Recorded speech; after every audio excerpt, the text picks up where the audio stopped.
नमस्कार विद्यार्थी मित्रांनो, स्वागत आहे तुमचं आमच्या स्टडी डायरीज यूट्यूब चॅनलमध्ये। तर विद्यार्थी मित्रांनो, आजच्या व्हिडिओमध्ये आपण पाहणार आहोत महाराष्ट्र सरकार अंतर्गत घेतली जाणारी स्टेट कॉमन एंट्रन्स टेस्ट। तर विद्यार्थी मित्रांनो, तुम्हाला जर कायद्याच्या 3 वर्षीय अभ्यासक्रम आणि 5 वर्षीय अभ्यासक्रमामध्ये प्रवेश मिळवायचा असेल तर तुम्हाला सीईटी देणं अत्यंत महत्त्वाचं आहे।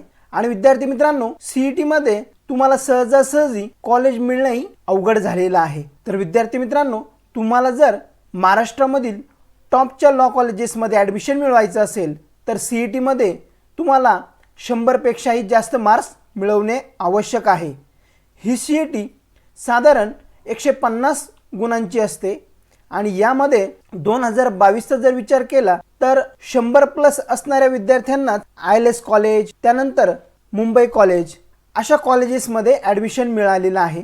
आता विद्यार्थी मित्रांनो, कॉम्पिटिशन खूप वाढलेली आहे, त्यामुळे सीईटीचा आपला अभ्यास चांगला होण्यासाठी आम्ही आपल्यासाठी एक लेक्चर सिरीज चालू केलेली आहे।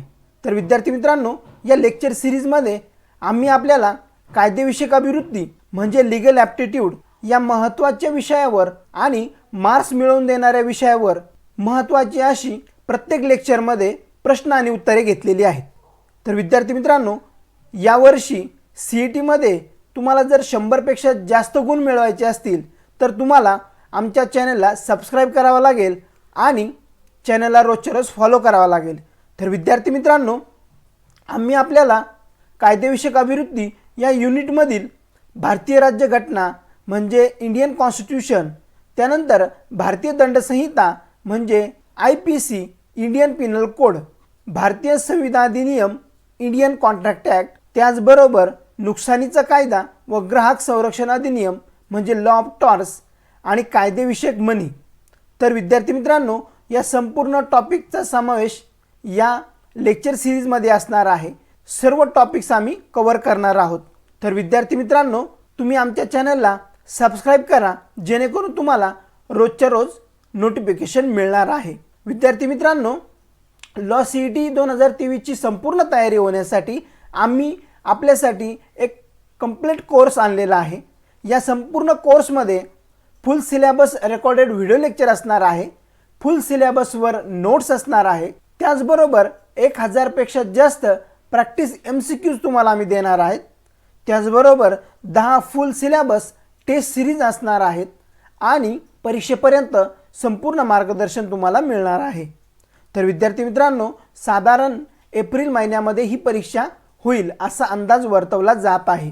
या संपूर्ण कोर्सची फी 1000 रुपये आहे। याला जॉईन करण्यासाठी तुम्ही आम्हाला आमच्या स्क्रीनवर दिलेल्या नंबरवर व्हॉट्सअप करायचं आहे। तर विद्यार्थी मित्रांनो, ही संपूर्ण माहिती कोर्सबद्दल आहे। जे इच्छुक विद्यार्थी असतील त्यांनी नक्कीच आमच्या या कॉन्टॅक्ट नंबरवर कॉन्टॅक्ट करावा। विद्यार्थी मित्रांनो, प्रश्न आहे, if the person is refuse freedom of movements it means denial of. जर व्यक्तीने चळवळीचे स्वातंत्र्य नाकारले असेल तर नाकारणे या शब्दाचा अर्थ काय होतो? यामध्ये 4 पर्याय दिले आहेत।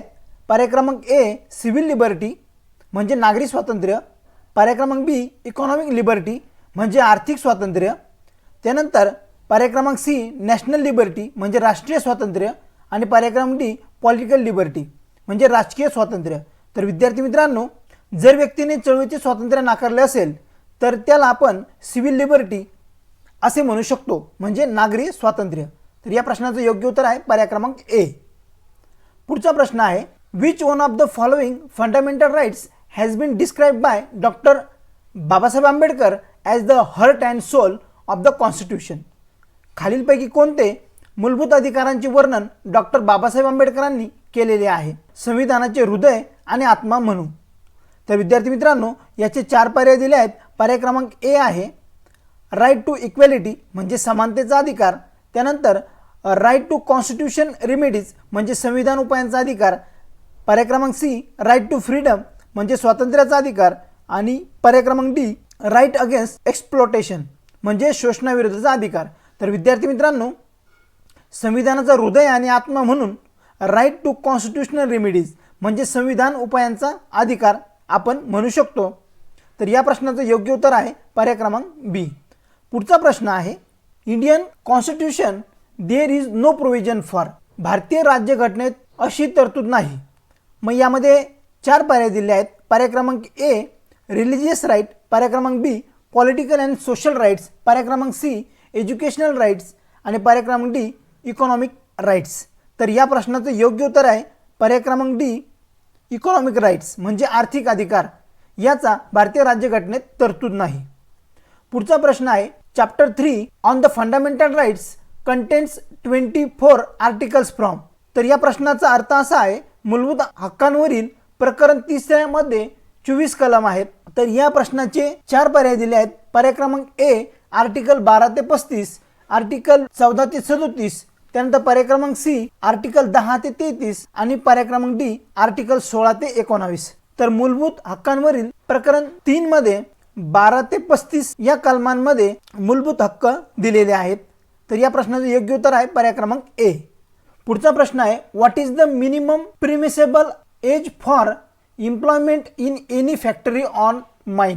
तर विद्यार्थी मित्रांनो, कोणत्याही कारखान्यात किंवा खाणीत नोकरीसाठी किमान अनुज्ञेय वय किती आहे? तर या प्रश्नाचं योग्य उत्तर आहे पर्याय क्रमांक बी 14 वर्ष. कोणत्याही कारखान्यात किंवा खाणीत नोकरीसाठी किमान अनुज्ञेय वय आहे 14 वर्ष. पुढचा प्रश्न आहे which of the following is not a fundamental rights. खालीलपैकी कोणता मूलभूत अधिकार नाही?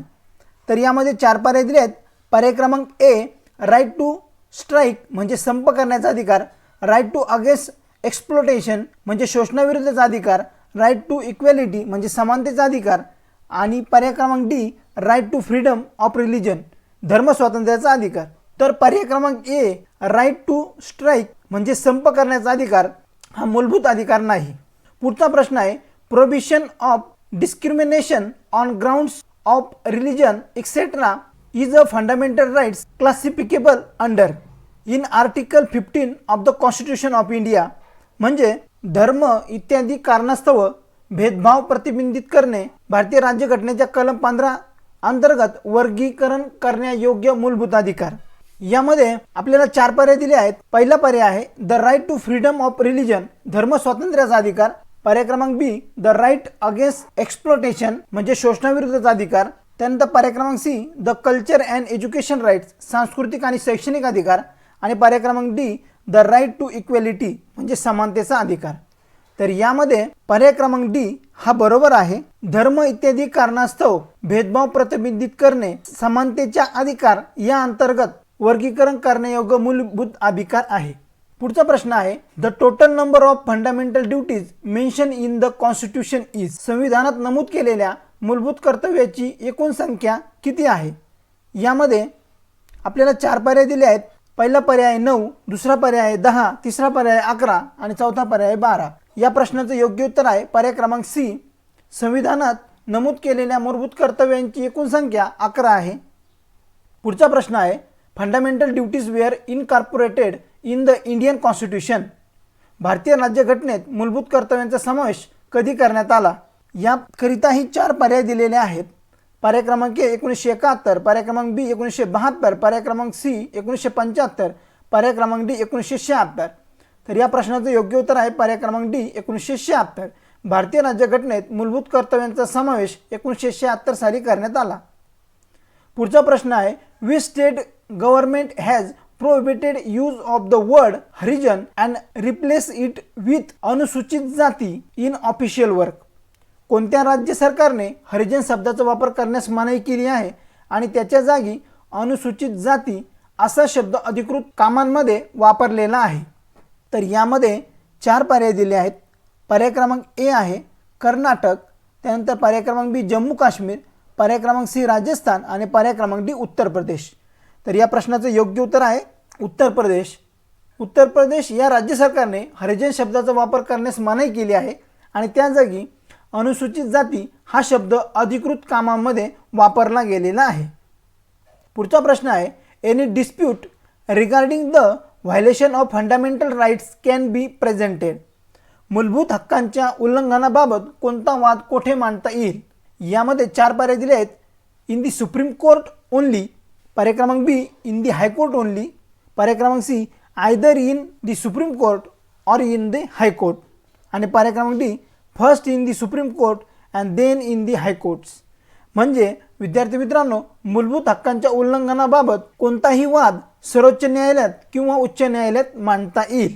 म्हणजे या प्रश्नाचं योग्य उत्तर आहे पर्याय क्रमांक सी. पुढचा प्रश्न आहे, which of the following signifies an important distinction between fundamental rights and directive principles. खालीलपैकी कोणता मूलभूत अधिकार आणि मार्गदर्शक तत्वे यांच्यातील महत्त्वाचा फरक दर्शवतो. तर येथे 4 पर्याय दिले आहेत. पहिला पर्याय आहे, पूर्वीचे नागरिकांचे हक्क असेल तरी नंतरचे कर्तव्य राज्याचे आहेत.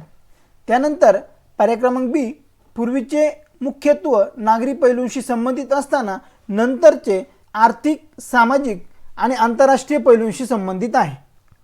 पर्याय क्रमांक सी, पूर्वीचा वर्तमानाशी संबंध असला तरी नंतरचे इतकेच कालबद्ध नाहीत. आणि पर्याय क्रमांक डी आहे, आधीच्या न्यायिकदृष्ट्या अंमलात आणणे योग्य असल्या तरी नंतरच्या इतक्या अंमलात आणणे योग्य नाही. तर विद्यार्थी मित्रांनो, पर्याय क्रमांक डी हा बरोबर आहे. मूलभूत अधिकार आणि मार्गदर्शक तत्वे यांच्यातील महत्त्वाचा फरक म्हणजे न्यायिकदृष्ट्या अंमलात आणणे योग्य असल्या तरी मार्गदर्शक तत्वे अंमलात आणणे योग्य नाहीत.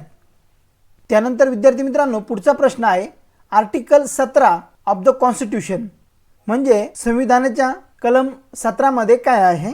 याचे 4 पर्याय दिले आहेत. पर्याय क्रमांक ए, प्रोटेक्ट्स इंडिव्हिज्युअल फ्रीडम. त्यानंतर पर्याय क्रमांक B, grants right to equality. पर्याय क्रमांक सी, अबॉलिशेस अनटचेबिलिटी. पर्याय क्रमांक D, grants right to constitutional remedies. तर कॉन्स्टिट्यूशनच्या कलम 17 मध्ये अस्पृश्यता नाहीशी करणे हे दिलेलं आहे. त्यामुळे या प्रश्नाचं योग्य उत्तर असणार आहे पर्याय क्रमांक सी. पुढचा प्रश्न आहे, contempt of court places restriction on which fundamental rights. न्यायालयाचा अवमान कोणत्या मूलभूत अधिकारांवर निर्बंध घालतो.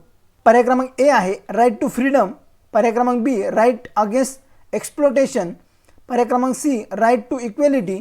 आणि पर्याय क्रमांक D, right to constitutional remedies. तर न्यायालयाचा अवमान हा स्वातंत्र्याचा अधिकार यावर निर्बंध घालतो. म्हणजे याचं योग्य उत्तर असणार आहे पर्याय क्रमांक ए. पुढचा प्रश्न आहे, the writ of prohibition is issued by supreme court or high court against. सर्वोच्च न्यायालय किंवा उच्च न्यायालयाने कोणाविरोधात रिट जाहीर केले आहे. यामध्ये 4 पर्याय दिले आहेत. पहिला पर्याय आहे, न्यायिक किंवा अर्धन्यायिक अधिकारी. त्यानंतर पर्याय क्रमांक बी, प्रशासकीय आणि न्यायिक अधिकारी. त्यानंतर पर्याय क्रमांक सी, प्रशासकीय अधिकारी आणि खाजगी व्यक्ती. पर्याय क्रमांक डी, प्रशासकीय अधिकारी आणि सरकार. तर यामध्ये पर्याय क्रमांक बी बरोबर आहे. तर सर्वोच्च न्यायालय किंवा उच्च न्यायालयाने प्रशासकीय आणि न्यायिक अधिकारी विरोधात रिट जारी केले आहे. पुढचा प्रश्न आहे, total number of members in the legislative council should not exceed that of a legislative assembly by. विधान परिषदेतील एकूण सदस्य संख्या विधानसभेच्या सदस्यांपेक्षा जास्त नसावी. यामध्ये 4 पर्याय दिले आहेत. पहिला पर्याय आहे 1/3, दुसरा पर्याय आहे 2/3, तिसरा पर्याय आहे 1/2 आणि चौथा पर्याय आहे 1/4. विधान परिषदेतील एकूण सदस्य संख्या विधानसभेच्या सदस्यांपेक्षा 1/3 ने जास्त नसावी. म्हणजे याचं उत्तर येणार आहे पर्याय क्रमांक ए, 1/3. पुढचा प्रश्न आहे, for those union territories which have not legislative council of their own laws are pass by. ज्या केंद्रशासित प्रदेशांची स्वतःची विधान परिषद नाही त्यांच्यासाठी कायदे कोठे केले जातात. तर या प्रश्नाचे 4 पर्याय दिले आहेत. पहिला पर्याय आहे केंद्रीय मंत्रालय, दुसरा पर्याय आहे राष्ट्रपती, तिसरा पर्याय आहे संसद आणि चौथा पर्याय नियुक्त प्रशासक. तर यामध्ये पर्याय क्रमांक सी बरोबर आहे. ज्या केंद्रशासित प्रदेशांची स्वतःची विधान परिषद नाही त्यांच्यासाठी कायदे संसदेत केले जातात. पुढचा प्रश्न आहे, the Rajya Sabha can be dissolve by. कशाद्वारे राज्यसभा विसर्जित केली जाऊ शकते. यामध्ये 4 पर्याय, लोकसभा, त्यानंतर घटना दुरुस्ती, पर्याय क्रमांक सी राष्ट्रपती आणि शेवटचा नन ऑफ दीज. तर यामध्ये राज्यसभा विसर्जित केली जाऊ शकते. या प्रश्नासाठी जे 4 पर्याय दिले आहेत त्यापैकी डी पर्याय बरोबर आहे, यापैकी नाही. पुढचा प्रश्न आहे, the first women film star nominated elected to the Rajya Sabha was. राज्यसभेवर नामनिर्देशित म्हणजे निवडून दिलेली पहिली महिला चित्रपट स्टार कोण. तर यामध्ये 4 पर्याय आहेत, नर्गिस दत्त, वैजंती माला, हेमा मालिनी, जयललिता. तर विद्यार्थी मित्रांनो, पर्याय क्रमांक 1 नर्गिस दत्त या राज्यसभेवर नामनिर्देशित केल्या गेलेल्या पहिला महिला चित्रपट स्टार आहेत. पुढचा प्रश्न आहे, which of the following bills can not be introduced first in the Rajya Sabha. खालीलपैकी कोणते विधेयक प्रथम राज्यसभेत मांडले जाऊ शकत नाही. यामध्ये 4 पर्याय दिले आहेत. पहिला आहे मनी बिल्स, त्यानंतर दुसरा आहे महाभियोगाद्वारे राष्ट्रपतींना काढून टाकण्याशी संबंधित विधेयके, त्यानंतरचा पर्याय आहे राज्याला राष्ट्रपती राजवट आणणारी विधेयके, चौथा पर्याय सर्वोच्च न्यायालय किंवा राज्य न्यायालय पालिकेच्या अधिकारांशी संबंधित विधेयके. तर मनी बिल्स हे विधेयक प्रथम राज्यसभेत मांडले जाऊ शकत नाही. या प्रश्नाचं योग्य उत्तर आहे पर्याय क्रमांक ए. अशा प्रकारे विद्यार्थी मित्रांनो, आजच्या व्हिडिओमध्ये आपण राज्यघटना या विषयावर अतिशय महत्त्वाची प्रश्न अभ्यासलेली आहेत. तर विद्यार्थी मित्रांनो, तुम्ही जर लॉ CET 3 इयर आणि लॉ CET 5 इयरची तयारी करत असताल तर आमच्या चॅनलला सबस्क्राईब करा आणि चॅनलला रोजच्या रोज फॉलो करत चला. विद्यार्थी मित्रांनो, तुम्हाला व्हिडिओ आवडला असेल तर लाईक करा, शेअर करा आणि आमच्या चॅनलला सबस्क्राईब करा. धन्यवाद विद्यार्थी मित्रांनो.